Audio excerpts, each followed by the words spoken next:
ಇನ್ನು ನೀವು ಬಂಗಾರದ ಗಣಿ ಚಾನೆಲ್ಗೆ ಸಬ್ಸ್ಕ್ರೈಬ್ ಆಗದಿದ್ದರೆ ಈ ಕೂಡಲೇ ಸಬ್ಸ್ಕ್ರೈಬ್ ಬಟನ್ ಅನ್ನು ಕ್ಲಿಕ್ ಮಾಡಿ ಹಾಗೂ ದಿನನಿತ್ಯದ ಅಪ್ಡೇಟ್ಸ್ಗಳಿಗಾಗಿ ಬೆಲ್ ಐಕಾನ್ ಅನ್ನು ಪ್ರೆಸ್ ಮಾಡಿ. ಮಹಿಳಾ ಸ್ವಸಹಾಯ ಸಂಘದ ಸದಸ್ಯರಿಂದ 1 ಕೋಟಿ ರೂಪಾಯಿಗೂ ಹೆಚ್ಚು ಹಣವನ್ನ ಪಡೆದು ವಂಚಿಸಿ ಅಂಗನವಾಡಿ ಟೀಚರ್ ಎಸ್ಕೇಪ್ ಆಗಿರುವ ಘಟನೆ ಮೈಸೂರು ಜಿಲ್ಲೆ ಹುಣಸೂರು ತಾಲೂಕಿನ ಬೀರನಹಳ್ಳಿ ಗ್ರಾಮದಲ್ಲಿ ಜರುಗಿದೆ. ಆಶಾ ಕಾರ್ಯಕರ್ತೆ ಪುಟ್ಟಮ್ಮ ಮೋಸ ಮಾಡಿರುವ ಮಹಿಳೆ ಪುಟ್ಟಮ್ಮ ಮಹಿಳಾ ಸ್ವಸಹಾಯ ಸಂಘದ ಸದಸ್ಯರಿಂದ ಹಣ ಪಡೆದು ಪರಾರಿಯಾಗಿದ್ದು ಇದೀಗ ಮಹಿಳೆಯರು ಕಂಗಾಲಾಗಿದ್ದಾರೆ. ಸ್ವಸಹಾಯ ಸಂಘದ ಮಹಿಳೆಯರಿಗೆ ಹಣ ಕೊಡಿಸಿ ಅದೇ ಹಣ ವಾಪಸ್ ಪಡೆದು ಪುಟ್ಟಮ್ಮ ಪರಾರಿಯಾಗಿದ್ದಾಳೆ. ಮುತ್ತೂಟ್ ಫೈನಾನ್ಸ್, ಸತಿ finance, SKS finance, union bank, Dharmasthala ಸಂಘ, ಬಜಾಜ್ ಫೈನಾನ್ಸ್ ಸೇರಿ 21 ಸಂಘದಲ್ಲಿ 1 ಕೋಟಿಗೂ ಅಧಿಕ ಹಣ ಪಡೆದು ದೋಖ ಮಾಡಿದ್ದಾಳೆ. ಮಹಿಳೆಯರು ತಮ್ಮ ಮನೆಯವರಿಗೆ ಗೊತ್ತಿಲ್ಲದೆ ಹಣ ಪಡೆದು ಪುಟ್ಟಮ್ಮನಿಗೆ ನೀಡಿದ್ರು. ಮಗಳ ಮದುವೆಗೆ ಹಣ ಮತ್ತು ಚಿನ್ನ ಪಡೆದು ಪುಟ್ಟಮ್ಮ ವಂಚಿಸಿದ್ದು ಇದೀಗ ಫೋನ್ ಕೂಡ ಸ್ವಿಚ್ ಆಫ್ ಮಾಡಿಕೊಂಡಿದ್ದಾಳೆ. ಈಗ ಸಂಘಕ್ಕೆ ಹಣ ಕಟ್ಟೋಕೆ ಆಗದೆ ಮಹಿಳೆಯರು ಕಣ್ಣೀರು ಹಾಕ್ತಿದ್ದಾರೆ. ಪುಟ್ಟಮ್ಮನಿಂದ 70 ಕುಟುಂಬಗಳು ಬೀದಿಗೆ ಬಿದ್ದಿದ್ದು ನ್ಯಾಯ ಕೊಡಿಸುವಂತೆ ಹುಣಸೂರು ಗ್ರಾಮಾಂತರ ಪೊಲೀಸ್ ಠಾಣೆ ಮೊರೆ ಹೋಗಿದ್ದಾರೆ.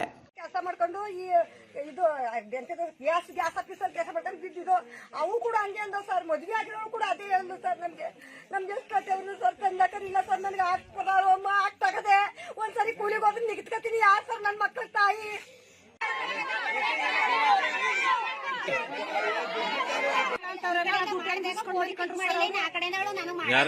ಆಮೇಲೆ ನವಚೇತನಗಳನ್ನು ಮಕ್ಕಳು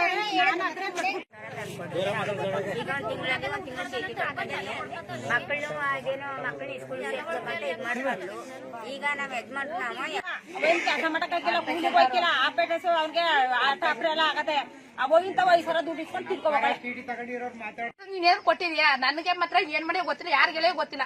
ಒಂದೊಂದು ಫೋನ್ ಮಾಡಿ ತಿಳಿಸು, ನಾನು ಊರಿಗೆ ಬಾ, ಇಲ್ಲ ಅಂದ್ರೆ ನೀವು ಮೋಸ ಮಾಡಕ್ಕಿಲ್ಲ ಅಂದ್ರೆ ದುಡ್ಡು ತಗೊಂಡ್ ಕೊಟ್ಬಿಡು. ಈ ಸಾವಸನೆ ನನಗೆ ಬೇಡ.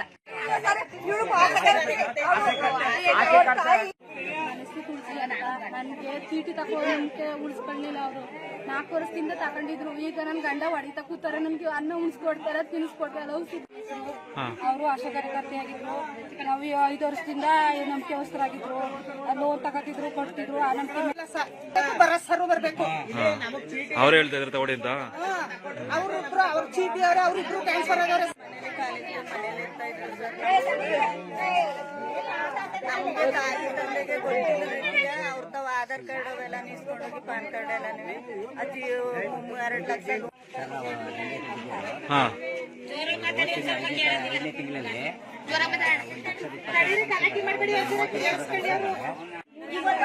ಇವತ್ತಿಂದ ಅವ್ರ ಹೆಣ್ಮಕ್ಳು ಬಾಳೆ ಏನಾಗ್ಬೇಕು ಹಂಗ್ ತಗಸ್ಬಿಟ್ಟು ಹೋದ್ಲಲ್ಲ. ತಗಸ್ಕೊಂಡು ಎಲ್ಲರ ಕೈಲಿ ದೊಡ್ಡದ ಮಕ್ಳು ಬಂದಿಲ್ಲ, ಗಂಡು ಬರ್ತಿರಂದಿಲ್ಲ. ನಾವು ಅವಳು ಓದ್ದಿನಿಂದ ನಾವು ಊಟ ಮಾಡಿಲ್ಲ, ಕಣ್ಣು ನಿದ್ದೆ ಮಾಡಿಲ್ಲ. ಸಾಲ ಅದ್ರ ಅಲ್ವೇ ಬೇರೆಪ್ಪ ನಾನು ಕೆಲಸ ಮಾಡ್ತೀನಿ ಸರ್. ಅಲ್ಲೂ 20,000 ಈಗ ತಿಂಗಳ ಚೀಟಿ ತಗೊಂಡಿನಿ. ಮಕ್ಕಳು ಸ್ಕೂಲ್ ಮಾಡ್ಕೊಂಡು ಅಂತ ಆಕ್ಚುಲಿ ಇವರು ಹ್ಯಾಂಡಿಕ್ಯಾಪ್ಟ್ ಸರ್. ಇಂಥವ್ರ ಕೈಲಿ ದುಡ್ಡು ತಗಸ್ಕೊಂಡು ಹೋಗವ್ರೆ. ನನ್ನ ತಂಗಿ ಕೈಲಿ ತಗಸ್ಕೊಂಡವ್ರೆ, ನನ್ನ ಕೈಲೂ ತಗಸ್ಕೊಂಡವ್ರೆ. ಆಯ್ತಾ? ಇವರು ಕೂಲಿಗೆ ಹೋಯ್ಕಿಲ್ಲ, ಏನಿಲ್ಲ. ಇವ್ರು ಹೆಂಗ್ ಸರ್? ಚೀಟಿ ತಗಸ್ಕೊಂಡ್ರೆ ನಮಗೂ ಪ್ರಾಬ್ಲಮ್. ಒಂದ್ ಚೀಟಿ ಬರ್ಸಿನವ್ರಿಗೆ ನಮ್ಗೊಂದ್ ಬರ್ಸ್ಕೊಡು, ನಿನ್ಗೊಂತ ಖಾಲಿ ಮಾಡ್ಕೊಂಡು ಹೋಗಿದ್ರು ಸರ್.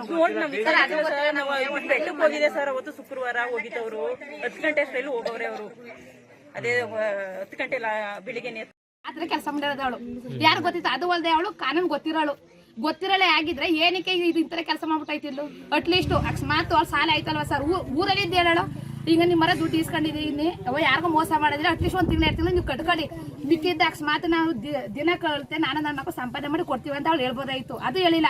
ಅದು ಅಲ್ಲದೆ 4 ಹೆಣ್ಮಕ್ಳು 3 ಹೆಣ್ಮಕ್ಳು ಅಕ್ಕ ಅವ್ರ ಯಜಮಾನ್ ಹತ್ರದ್ದು ಫೋನ್ ಇಲ್ಲ, ಏನೋ ಗೊತ್ತಿಲ್ಲ. 4 ನಂಬರ್ ಡೈಲಿ ಫೋನ್ ಮಾಡ್ತೀನಿ, any time 24 hours. Night Sudha ಮಗಳು ವಿಜಯಲಕ್ಷ್ಮಿ ಫೋನ್ ಮಾಡಿದೀನಿ. 10 ಸಲ ಫೋನ್ ಮಾಡಿದೆ. 10 ಸಲ ರಿಂಗ್ ಆಯ್ತು, ಅವ್ಳು ಫೋನ್ ಎತ್ತಲಿಲ್ಲ. 11 ಸಲ ಸ್ವಿಚ್ ಆಫ್ ಆಯ್ತು. ಅಕಸ್ಮಾತ್ ಅವಳು ಕದ್ದು ಹೋಗಿಲ್ಲ ಅಂತಾರೆ, ಫೋನೇ ಪಿಕ್ ಮಾಡ್ತಾ ಇಲ್ಲ. ಅಕಸ್ಮಾತ್ ಅಕ್ಕ ಹಿಂಗೆ ಕನಕಂತ ಅವ್ಳು ಹೇಳ್ಬೋದಿತ್ತಲ್ಲ. ಅವ್ಳಿಗೆ ಹೇಳಿದ್ರೆ ನಾವು ದುಡ್ಡು ಕೊಡುವಾಗ್ಲೇ ನಮ್ಮ ಗಂಡನ ಗೊತ್ತಿಲ್ಲ, ನನ್ನ ಗಂಡನ್ ಗೊತ್ತಾರವ, ನನ್ನ ಮನೇಲಿ ಇರ್ಸೋದಿಲ್ಲ, ಮನೆ ಬಿಟ್ಟು ಓಡಿಸ್ತಾನೆ. ನನ್ನ ಗಂಡ ಮೇಲೆ ಅವ್ರು ಸರಿ ಇಲ್ಲ ಸರ್. ಏನು ಗೊತ್ತಾ, ಇನ್ನೊಬ್ಬರದ್ದು ಮನೆ ತಗ ಬಂದವ್ರು ಕೇಳಂಗೆ ಅವ್ರಿಗೆ ಅದು ಎಲ್ಲ ಇಷ್ಟ ಆಗೋದಿಲ್ಲ. ಸಾಲ ಬರೋದಲ್ಲಿ ಇನ್ನೊಬ್ರಲ್ಲಿ ಮನೆ ತಗ ಬಂದ್ರೆ ನಿನ್ನತ್ತು ಬಿಡ್ಕೊಳ್ಳೋದಿಲ್ಲ ಅಂತ ಅವ್ರು ಹೇಳಿದ್ರು. ಈಗ ನನ್ನ ಗಂಡ ಗೊತ್ತಾಗ ನಾನು ದುಡ್ಡು ಕೊಟ್ಟಿನಲ್ಲ, ನಾನು ಹೋಗ್ಬಿಟ್ಟು ಯಾರನ್ನ ಕೇಳ, ಅವ್ರಿಗೋಸ್ಕರ ನನ್ನ ಮನೆಗೋಸ್ಕರ ನಾನು ಕೂಲಿ ಮಾಡಿದ್ರೆ ಅವ್ರಿಗೋಸ್ಕರ ಕೂಲಿ ಮಾಡೋ ಕಟ್ಬೇಕಾಗಿ ನನ್ನ ಗಂಡ ಮನೆ ಇರಬೇಡ ಅಂತಾನೆ. ಏನು ಮಾಡೋದು? ಈಗ ಅಕಸ್ಮಾತ್ ಅವಳು ಯಾರು ಇಷ್ಟು ಇಡೀ ಊರಲ್ಲೇ ಡೈಲಿ ಫೋನ್ ಮಾಡಿ 24 hours ಫೋನ್ ಮಾಡ್ತಾರೆ. ಯಾರಿಗಾರು ಒಬ್ರು ಫೋನ್ ಮಾಡಿ ಪಿಕ್ ಮಾಡಿ ಹೇಳ್ಬೋದಲ್ಲ, ಇವತ್ತಿಲ್ಲ ಅವ ನಾಳೆ ಬರ್ತೀನಿ, ಇವ್ರು 2 ತಿಂಗಳಿಲ್ಲ ಯಾರಿಗ ಫೋನ್ ಮಾಡಿಲ್ಲ ಅಂತ 2 ತಿಂಗಳು ಬುಡ್ಕೊ ಬಂದು ಕೊಡ್ತೀನಿ ಅಂತ ಅದನ್ನೇ ನಮ್ ಜೊತೆ ಹೇಳ್ಬೋದಲ್ಲ. 2 ತಿಂಗಳಿಲ್ಲ ದುಡ್ಡು ಬಂದು 2 ತಿಂಗಳ ಆಮೇಲೆ ಬಂದು ನಾನು ಕಟ್ಕೊಡ್ತೀನಿ ಅಂತ ಫೋನೇ ಪಿಕ್ ಮಾಡ್ತಾ ಇಲ್ಲ. ಅಟ್ಲೀಸ್ಟ್ ಅವ್ಳು ಕಳ್ಳಿ ಅಲ್ಲ ಅಂದಿದ್ರೆ, ಅವಳು ನಮ್ಮ ಹತ್ರಕ್ಕೆ ಮೋಸ ಮಾಡದಲ್ಲ ಅಂತ ಅಂದಿದ್ರೆ, ಅದು ಒಳ್ಳೆ ಗಂಡಸರುಗಳು ಗೊತ್ತಿಲ್ದಿದ್ದೀನಿ ಎಷ್ಟೋ ದುಡ್ಡು ತಗೊಂಡವ್ರು. ಹೆಂಗಸರುಗಳು ಅವ್ರು ಏನ್ ಮಾಡ್ಬೇಕು? ಈಗ ಇವ ಅಕ್ಕ ಮಗಳು ಬಾಣ್ತಿ, ಈಗ ಅಕ್ಕನ ಗಂಡಂಗ್ ಗೊತ್ತಿದ್ದಾಗ ದುಡ್ಡು ತಗೊಟ್ಟಿರೋದು. ಈಗ ಅಕ್ಕಂದೇ 4 ಅವಳಿಗೆ 4 ಅಕ್ಕ ದುಡ್ಡು ಎಲ್ಲಿ ಕಟ್ತಾಳೆ? ಈಗ ಅವ್ರ ಅಪ್ಪ ಬಂದ್ ಕಟ್ಟನ ಅವ್ರ ಬಂದ್ ಕಟ್ಕೊಟ್ಟಾಳೆ, ದೊಡ್ಡದಾಗ ಹೇಳ್ತಾಳೆ ನಮ್ಮ ಸುದ್ದಿ ಬರಬೇಡಿ, ಅಪ್ಪ ಸುದ್ದಿ ಬರಬೇಡಿ. ಈ ತರ ಕೆಲಸ ಮಾಡ್ಬಿಟ್ಟು ಹೋದ್ರೆ ಯಾರು ಸುದ್ದಿ ಹೋಗುತ್ತೆ? ಇನ್ನೇನ್ ಮಾಡೋರು? ಏನೋ ಅವ್ರದ್ದು ಆಸ್ತಿ ಇಲ್ಲ, ಆಸ್ತಿ ಮನ ಬಿಡ್ಬಿಡ ಎಲ್ಲರಿಗೂ ದುಡ್ಡು ಹಂಚವಂತಾನಕ್ಕೆ. ಈಗ ಏನು ಇದು ಅವಳ ಮಾತು ಇದು ಎಲ್ಲೇ ನೋಡ್ದ ನಾನು ಹೇಳೋದು ಒಂದೇ, ಯಾಕ ನಿನ್ಗೆ ಹೇಳ್ತಾ ಇರೋದು? ಯಾಕಂದ್ರೆ ನಾವ್ ಯಾರೇ ಫೋನ್ ಮಾಡ್ತಾರೆ ನೀನ್ ಫೋನ್ ಪಿಕ್ ಮಾಡ್ತಾ ಇಲ್ಲ. ಈಗ ನೀನ್ ಎಷ್ಟೊಂದ್ ಜನ ನಿನ್ನ ನಂಬಿ ಅವ್ರು ದುಡ್ಡು ಕೊಟ್ಬಿಟ್ಟು ಹೋಗವ್ರೆ. ಹಿಂಗಲ್ಲ ಹಿಂಗೆ ಯಾರಿಗಾರು ಸರಿ ಊರ್ ಯಜಮಾನ್ರಿಗೆ ಹೇಳಿ, ಯಾರಿಗೆ ಹೇಳಿ ಅದ್ ನಮ್ಗೆ ಗೊತ್ತಿಲ್ಲ, ಉಪಾಧ್ಯಕ್ಷರಿಗೆ ಹೇಳಿ, ಅಧ್ಯಕ್ಷರಿಗೆ ಹೇಳಿ ಫೋನ್ ಮಾಡಿ ದುಡ್ಡು ಕಟ್ಕೊಡ್ತೀನಿ ಅಂತ ನೀನ್ ಹೇಳ್ಬೇಕು. ಅದು ಅಲ್ಲದೆ ನೀನ್ ಮಾಡಿರೋ ಪುಟ್ಟಾಗ ಕೆಲಸ ಏನು ಗೊತ್ತಾ? ನೀನ್ ದುಡ್ಡು ಅಂದಿದ್ದೆ ಎಷ್ಟೊತ್ತ ಒಡವೆ ನೀ ಮಾಡ್ಕೊಂಡಿದ್ದಿ, ನನಗೆ ನೀನ್ ಮೋಸ ಮಾಡಿದಿ. ನನ್ನ ನೀನ್ ಬಂದು ನೀನ್ ಎಷ್ಟು ಬಾಯಿಗರ್ತಿದೆ ಅವ ನೀನ್ ಮೋಸ ಮಾಡಿಕ್ರ ಅಂತ ನನಗೆ ನೀನ್ ಏನ್ ಮಾಡಿದೆ? ಇನ್ನೊಬ್ರದ್ದು ಬಿಡು, ನನಗೆ ಏನ್ ಮಾಡ್ತೇನೆ ನೀನು? ಈಗ ನಿನ್ ಗೊತ್ತಾನೆ ನನ್ ಗಂಡ ಕಣ ದುಡ್ಡು ಕೊಡ್ತಾ ನೀನ್ ಏನ್ ಕೊಟ್ಟಿದ್ಯಾ? ನನಗೆ ಮಾತ್ರ ಏನ್ ಮಾಡಿ ಗೊತ್ತಿಲ್ಲ, ಯಾರಿಗೆಲ್ಲ ಗೊತ್ತಿಲ್ಲ. ಒಂದೊಂದು ಫೋನ್ ಮಾಡಿ ತಿಳಿಸು, ನಾನು ಊರಿಗೆ ಬಾ, ಇಲ್ಲ ಅಂತ ನೀವು ಮೋಸ ಮಾಡಿಕ್ರ ಅಂತ ದುಡ್ಡು ತಗೊಂಡ್ ಕಟ್ಬಿಡು. ನೀವು ಸಾವಸನೆ ನನಗೆ ಬೇಡ.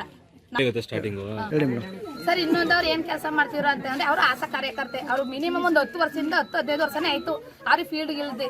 ಅದರಿಂದ ಅವ್ರು ಇವಾಗ ಏನ್ ಅವ್ರ ಪ್ರಾಬ್ಲಮ್ ಅಂತ ನಮ್ಗೆ ಅಂತ ಅಂದ್ರೆ ಅವರು ಮನೇಲಿ ಇಲ್ಲ. ಅದು ಒಂದು ಅವ್ರು ಹೋಗಿ 4-5 ದಿನ ಆಯ್ತು.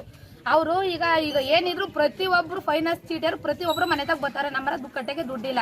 ಅವರು ಆಶಾ ಕಾರ್ಯಕರ್ತೆ ಕೆಲಸ ಮಾಡ್ತಾ ಇರೋದು. ಅವ್ರ 3 ಹೆಣ್ಮಕ್ಳು. ಅವ್ರು ಮನೇಲಿ ಈಗ ಅಕಸ್ಮಾತ್ ಅವ್ರ ಮನೇಲಿ ಇದ್ದಿದ್ರೆ ನಾವ್ ಹೆಂಗಾರು ಮಾಡಿವೇನ ಅವ್ರು ಊರ್ ಬಿಟ್ಟು ಹೋಗ್ರೆ ನಮ್ಗೆ ಗೊತ್ತಿಲ್ಲ, ಅವ್ರನ್ನ ಹುಡುಕೊಡಿ. ಇವರು ಆಂಟಿ ಕ್ಯಾಸ್ಟ್ ಸರ್, ಇಂಥವ್ರ ಕೈಲಿ ದುಡ್ಡು ತಗಸ್ಕೊಂಡು ಹೋಗವ್ರೆ. ನನ್ನ ತಂಗಿ ಕೈಲಿ ತಗಸ್ಕೊಂಡವ್ರೆ, ನನ್ನ ಕೈಲೂ ತಗಸ್ಕೊಂಡವ್ರೆ. ಆಯ್ತಾ? ಇವ್ರು ಕೂಲಿಗೆ ಒಯ್ಕಿಲ್ಲ, ಏನಿಲ್ಲ. ಇವ್ರು ಹೆಂಗ್ ಸರ್ ಕಟ್ಟೋದು? ನಮ್ಗ್ ಬಂದು ಹಿಂಸೆ ಮಾಡ್ತಾವ್ರೆ. ನಾವು ಕೂಲಿ ಮಾಡ್ಕೊಂಡು ತಿನ್ನೋರು. ಇವ್ರು ಹೆಂಗ್ ಕಟ್ಟೋರು? 4 ಚೀಟಿ ತಗಸ್ಕೊಂಡವ್ರೆ. ನಾನು ಕೂಡ ತಗದ್ಕೊಟ್ಟಿದೀನಿ. ತಿಂಗಳ ಚೀಟಿ ಆದ್ರೆ ಹೆಂಗಾರ ಮಾಡ್ಕೊತೀವಿ ಸರ್, ಇನ್ನೊಬ್ರ ತಾವ್ ಕಾಲ ಕೈ ಹಿಡಿತೀವಿ. ವಾರ ಚೀಟಿ ನಾವ್ ಹೆಂಗ್ ಸರ್ ಕಟ್ಟೋದು? ಫಸ್ಟ್ 50,000 ತಗಸ್ಕೊಂಡವ್ರೆ. ನನ್ನ ತಂಗಿ ಕೈಲಿ 50,000, ನನ್ನ ಕೈಲಿ 36,000 ರೂಪಾಯಿ. ತಿರ್ಗಾ ನಮ್ಮಮ್ಮ ಚಿಕ್ಕ ಸಾಲಗಳು ತಗಸ್ಕೊಂಡಿರೋದು. ಒಬ್ಬೊಬ್ಬರದ ಅಂತಲ್ಲ ಸರ್, ಎಲ್ಲರ ಕೈಲೂ ಮಾಡಿಸ್ಕೊಂಡಿರೋದು. ತಗಸ್ಕೊಟ್ಟಿಲ್ಲ ಅಂತಂದ್ರೆ ಸರ್, ಕೆಟ್ಟದಾಗೆಲ್ಲ ನಮ್ಗೆ ಹೊಲ್ಸಾಗಿ ಮಾತಾಡವ್ರೆ. ಎಷ್ಟು ಅವ್ರ 3 ಮಕ್ಳು, ಇವಳು ಛಾಯಾ, ವಿಜಯಲಕ್ಷ್ಮಿ, ಮಂಗಳಮ್ಮ, ಪುಟ್ಟಮ್ಮ. ಕೆಟ್ಟ ಹೊರಡ್ಸಂದ್ರೆ ಬ್ಯಾಡ್ ಹೊರಡ್ಸು ಸರ್. ಅವ್ರ ಜೊತೆ ಮಾತಾಡೋದು ನಾನು ಕೊಟ್ಟಾಗ ಇಸ್ಕೋ, ನಾನು ಯಾವಾಗ ಕೊಡ್ತೀನಿ ಅವಾಗ ದುಡ್ಡು ಇಸ್ಕೋ ಅಂತ ಕೇಳ್ತಾರೆ. ನಮ್ಗೆ ಅಂತಲ್ಲ ಎಲ್ಲರಿಗೂ ಹಂಗೆ ಆಗದೆ. ಇದೇ ತರ ಸರ್ ಈಗ ಒಂದ್ 70 ಜನನೇ ಕೊಟ್ಟಿದೀವಿ ಅಂತ, ಒಂದ್ 80 ಒಕ್ಕಲಿದ್ದೀವಿ ನಾವ್ ಅಂತಾರೆ. ಅಲ್ಲಿ ಒಂದ್ 10 ಮನೆ ಬಿಟ್ಟು ಪ್ರತಿ ಒಬ್ರು ತಗೊಟ್ಟಿವಿ. ಅವ್ರ ಮನೆ ಎತ್ತರಕ್ಕೆ ಅವ್ರ ಮನೆ ನೀವು ಕೆಲ್ಸಕ್ಕೆ ಹೋಗಿರಿ, ಕೆಲ್ಸಕ್ಕೆ ಕೂಟ್ರಾಗ್ಲಿ ಇನ್ನೊಂದಾಗ್ಲಿ ಕರ್ಸೋದು. ಆ ಕರ್ಸಿ ನಮ್ಮನ್ನ ಕರ್ಸ್ಕೊಂಡು ಈ ಚೀಟಿಯವ್ರಿಗೆ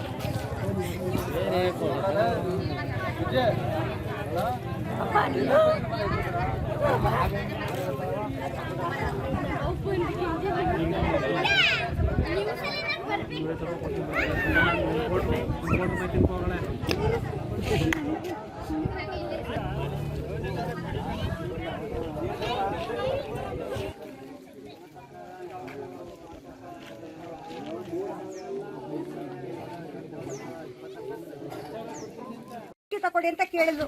ಚೀಟಿ ತಗೊಳಂದಾಗ ಸರಿ ಅವ ಯಾತ ಚೀಟಿ ಅಂದು. ನಾನು ಮದುವೆ ಮಾಡಬೇಕು ನನ್ನ ಮಗಳದ, ನಿನ್ನ ಮಗಳ ಮದುವೆ ಹೊತ್ತಿಗೆ ನಾನು ಕೊಡ್ತೀನಿ, ಚೀಟಿ ದುಡ್ಡು ತಗೊಡಿ ಅಂತ.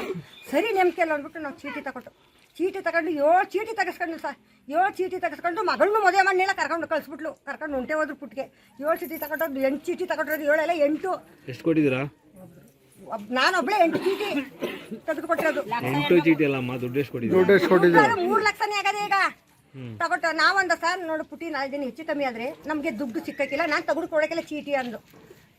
ನೇ ಪುಟಕ, ನಾನು ಸತ್ತೋದ್ರೆ ನನ್ನ ಮಕ್ಕಳು ಕಟ್ತವೆ ಅಂದ್ಲು. ಸರಿ ಮಕ್ಕಳು ಬಂತು ಅದೇ ಪುಟವ, ನಾನು ಸತ್ತೋದ್ರೆ ನಮ್ಮ ದುಡ್ಡು ಕಟ್ಟಕ್ಕಿಲ್ವ, ನಾವು ಕಟ್ತೀಕಂತ ಪುಟಕ, ನೀನು ಎದಕ್ಕೆ ಬೇಡ, ದುಡ್ಡು ತಗೊಳಕ್ಕೆ ಹಾಕಿದ್ರಿ, ಅದಕ್ಕೆ ನಿಮ್ಮನ್ನ 4 ಸಾವಿರ ನಾನು ಅಂತ ಅವ್ರು ಮಾತಾಡ್ಬಿಟ್ಟು ಸರ್ ನಾನು ಏನು ಮಾಡಿದೆ, ಬಿಡು ನನ್ನ ಮಗಳ ಮದುವೆ ತೆಗೆದುಕೊಟ್ಟಳಿಲ್ಲ, ಇವಳು ಮಗಳ ಮದುವೆ ತೆಗೆದುಕೊಟ್ರೆ ನನಗೂ ಗಂಡು ಮಕ್ಕಳಿಲ್ಲ ಬಿಡು ಅಂತ ಹೇಳ್ಬಿಟ್ಟು ತೆಗೆದುಕೊಟ್ಟಿತ್ತು. ನಿಜ ಸರ್, ತೆಗೆದುಕೊಟ್ರೆ ಸರ್ ನೀನು ಊಟ ಚೀಟಿ ಎಲ್ಲ ತಿನ್ಕೊಂಡೋಗಿದೆಯಲ್ಲ, ಈಗ ಕಟ್ಟಾರೆ ಯಾರು ಸರ್? ಮುಂದಿನ ಸರ್ ಕೊಟ್ಟರೆ ನಾನು ಗಂಡಸತ್ ಮುಂದೆ ಹೆಣ್ಮಕ್ಳು ಮಡಿಕಲ್ ನಾನು ಎಲ್ಲೋ ಸಾಯ್ಬೇಕು ಸರ್. ನಾನು ಏನಾಗಿದ್ದಾರೆ ಅಂದ್ರೆ ಇವ್ರು ಏನಾಗಿದ್ದಾರೆ ಸರ್ ಮನೆ ಬಿಟ್ಟು ಕೆಲ್ಸದಲ್ಲಿ ಏನಿದ್ದಾರೆ ಇವರು?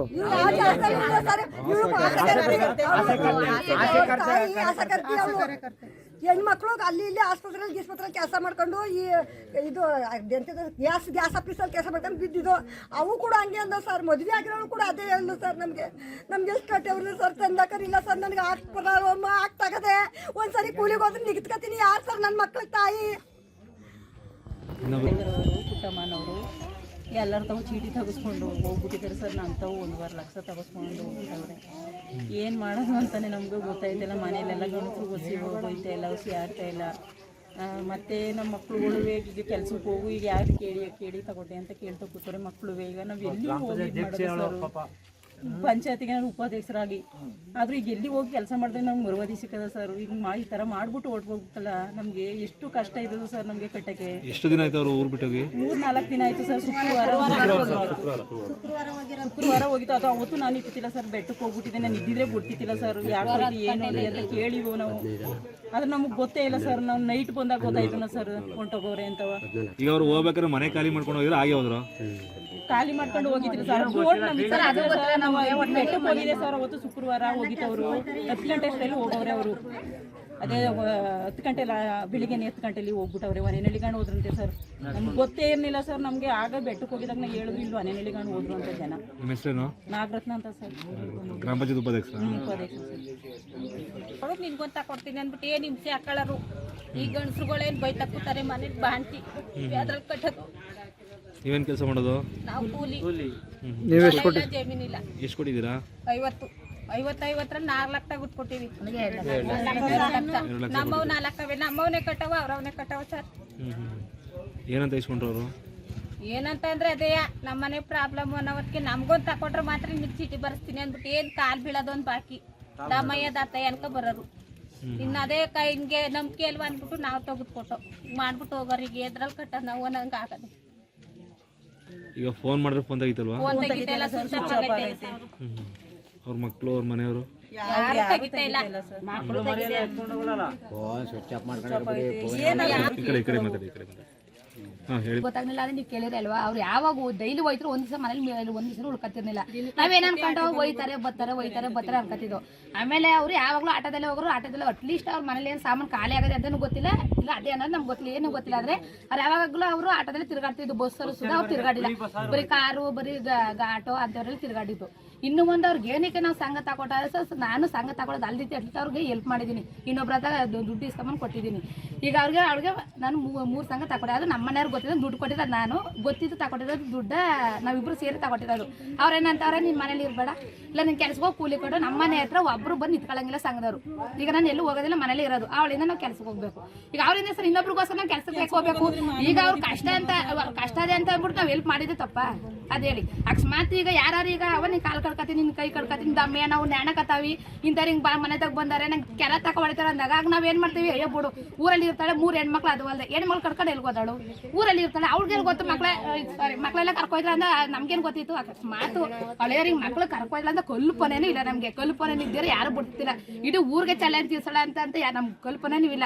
ಅದು ಒಂದು ಎಲ್ಲ ತಕ ಹೋಗೋದು. ಈಗ ನಾಟಕ ಬರೋದು, ನಾಟಕ ಒಂದು ಹೇಳೋದು, ದುಡ್ಡು ಇಸ್ಕೊಳ್ಳೋದು, ಇನ್ನೊಬ್ರು ತಕ ಹೋಗೋದು, ಇನ್ನೊಬ್ಬರು ಹೇಳೋದು.